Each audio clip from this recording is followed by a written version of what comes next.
Burke and Hare decided to assist the processes of nature and thus speed up the supply of human flesh for the anatomists. Welcome to MsMojo, and today we're looking at some of history's most depraved and damaging friendships. McVeigh watched the drama unfold with his old army buddy, Terry Nichols, and Nichols' brother, James.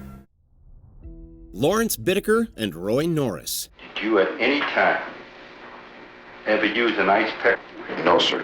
We wonder how many friendships have been made in prison. With both men having rough backgrounds, Lawrence Bittaker and Roy Norris met while serving time at the California Men's Colony, a state prison found north of Santa Barbara. They became close during their time inside, bonding over shared attitudes and personal histories, not to mention a common interest in dark fantasies. You struck Miss Lamp with a sledgehammer. Do you recall the sledgehammer which was introduced? Yes, sir, I recall it. The two talked about pairing up and murdering people after they were released, and that's exactly what they did. They were both paroled in the late 70s and quickly got to work, murdering 5 teenagers in 1979. Bittaker and Norris became known as the Toolbox Killers, named after the instruments they used to enact their sick fantasies. When his tape recording of one murder was played in court, people rushed outside and vomited. Viktor Sayenko and Igor Saprunyuk. Known as the Dnipropetrovsk maniacs, Ukrainian friends Viktor Sayenko and Igor Saprunyuk met in school and developed a close bond during their teenage years. The pair were sent to share an interest in dark and extreme content, and that certainly played out throughout the early summer of 2007, when the maniacs murdered 21 people. Durante el juicio son tratados como animales salvajes. Y no es para menos, están acusados de matar a 21 personas en solo 15 días. The two were known to film some of their murders, and they reached worldwide infamy when one of these videos was leaked to the internet. It was an extremely disturbing piece of media that many still look back on with horror and regret. Both boys were eventually convicted of murder, and both received life sentences.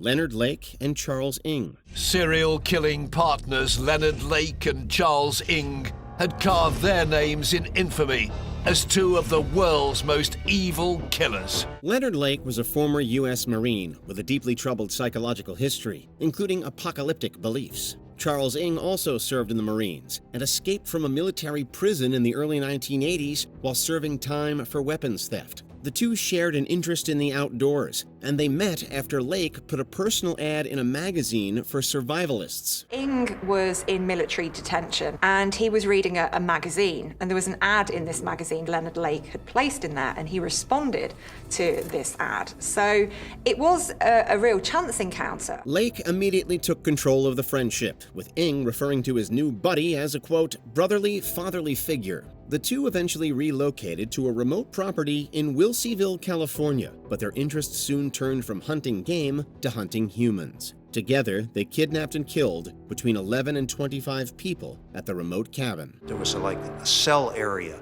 that had been built into the back of the bunker, in which we later learned that they would keep female captives there for a period of time before killing them.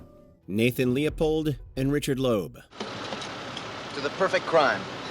One of the most infamous criminal duos of the 20th century. The names Leopold and Loeb are synonymous with true crime. The two men grew up in the affluent Kenwood neighborhood of Chicago and developed a close, sometimes sexual friendship while attending the University of Chicago. They bonded over their shared intelligence and elitist worldview, with Leopold in particular growing obsessed with the concept of Nietzsche's Übermensch. An immaculate murder. We've killed for the sake of danger and for the sake of killing. We're alive, truly and wonderfully alive. Even champagne isn't equal to us or the occasion. Believing that they were above conventional morality, they planned the perfect crime in the hopes of proving their superior intelligence. As such, they kidnapped and murdered teenager Bobby Franks on May 21, 1924. The crime wasn't so perfect. They were caught 8 days later. I wish they'd hung us right off the bat. Is that your only reaction, Artie? No remorse, no feeling of remorse? I wasn't expecting you to fall down on your knees and thank God for deliverance. Eric Harris and Dylan Klebold. Would Dylan be a part of it? I couldn't imagine it. But could he be caught up in it in some way? Yes. And I was dominant over Dylan. The friendship between Eric Harris and Dylan Klebold has been heavily studied.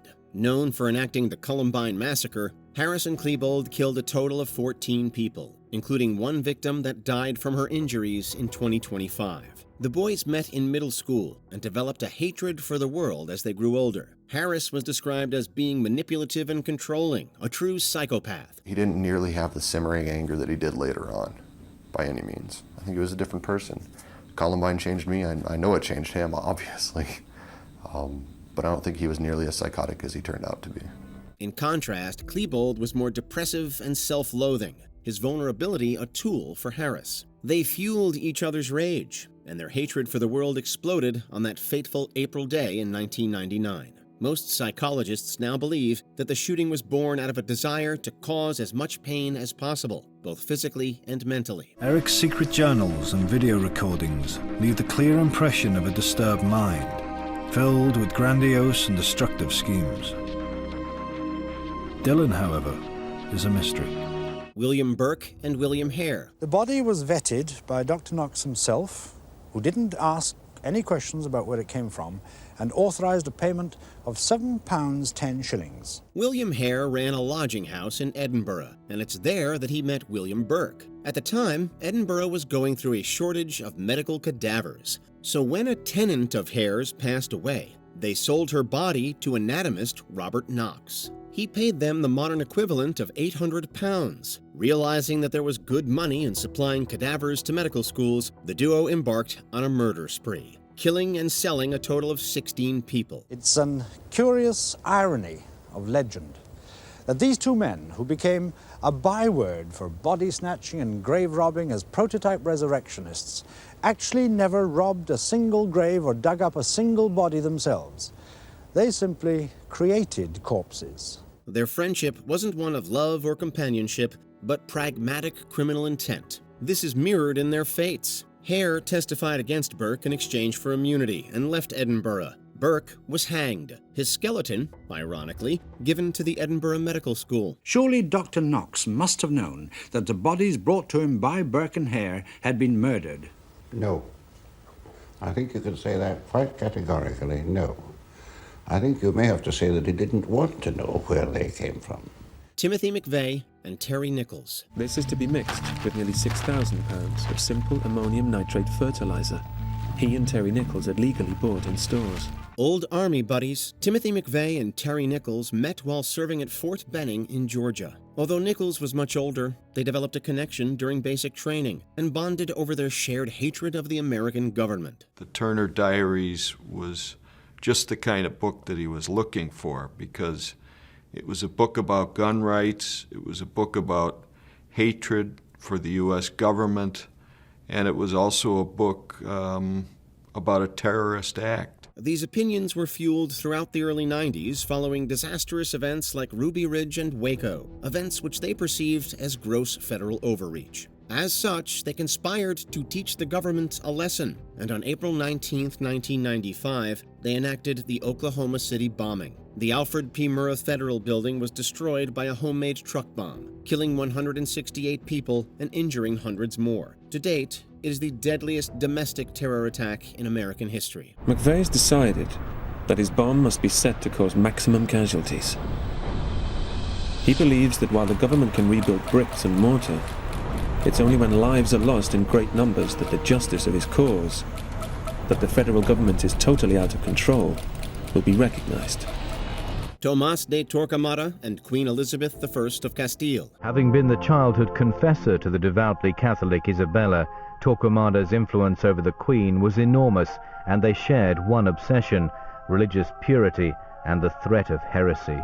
Tomás de Torquemada worked as a trusted spiritual advisor and the personal confessor to Queen Isabella I of Castile. Isabella married King Ferdinand II of Aragon, and together they worked to consolidate their kingdoms and unify Spain under a single faith, Roman Catholicism. They wanted to unite religions in Spain, and of course, since the power was at the hand of the Christians, but cultural union wasn't achieved, and religious union wasn't achieved either, because there were three religions in Spain: the Christians, the Muslims, and the Jews.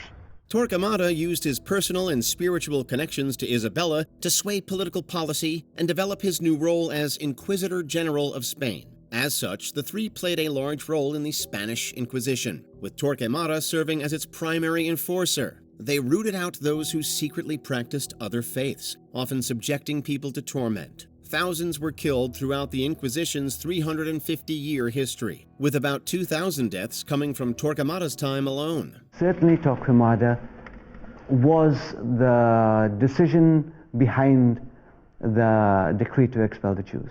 Pol Pot and Khieu Samphan. Few people on earth have unleashed such chaos as Pol Pot. Both educated in France, Pol Pot and Khieu Samphan were both heavily influenced by anti-colonialism and radical socialism. When Pot rose to leadership in the Communist Party of Kampuchea, Samphan became one of his closest and most loyal allies. Together, they ran Democratic Kampuchea, with Samphan playing the loyal and intellectual subordinate to Pot's totalitarian leadership. Here they interrogated anyone who they considered to be an enemy of the state, which seemed to be just about everyone. How many people were killed here? How many people died? It's more than 20,000 people. 20,000? Yeah, died in this prison. Together, they orchestrated one of the deadliest genocides of the 20th century. In their attempt at making a classless and agrarian utopia, millions were forced to farm under horrific conditions. Starvation and disease ran rampant, and an estimated 1.7 to 2.2 million people died, or roughly 1/4 of the entire country. Before we continue, be sure to subscribe to our channel and ring the bell to get notified about our latest videos. You have the option to be notified for occasional videos or all of them. If you're on your phone, make sure you go into your settings and switch on notifications. Adolf Hitler and Joseph Goebbels. Hitler in the bunker is a sad and pathetic and lonely figure. He's been deserted by almost all the other senior Nazis. He views this as the greatest betrayal. But there's one person who stays with him to the end, and that person is Goebbels. After meeting Adolf Hitler in 1926, Joseph Goebbels, already a devout Nazi, became fervent. He admired the man to an extreme degree, even describing him in messianic terms. Hitler, in turn, gave Goebbels unprecedented access to both his personal and political life. He made Goebbels the Reich Minister of Propaganda and trusted him implicitly to shape the narrative of the Third Reich. Joseph Goebbels was brilliant at his job. He starts using simple imagery, simple wording, and he knew exactly what he was doing. He knew his audience. He was also one of the very few people with personal access to Hitler, especially as he became more isolated during the war. And unlike many of Hitler's allies, Goebbels remained loyal until the end, refusing to abandon his leader and taking his own life shortly after Hitler did the same. Their relationship is one of the darkest examples of authoritarian influence in history. This is a godless religion, Nazism, and it has its messiah in the form of Hitler, but you can certainly see Goebbels as perhaps the highest priest in this religion. Can you think of any more examples? Let us know in the comments below. But they did meet and they wreaked absolute havoc.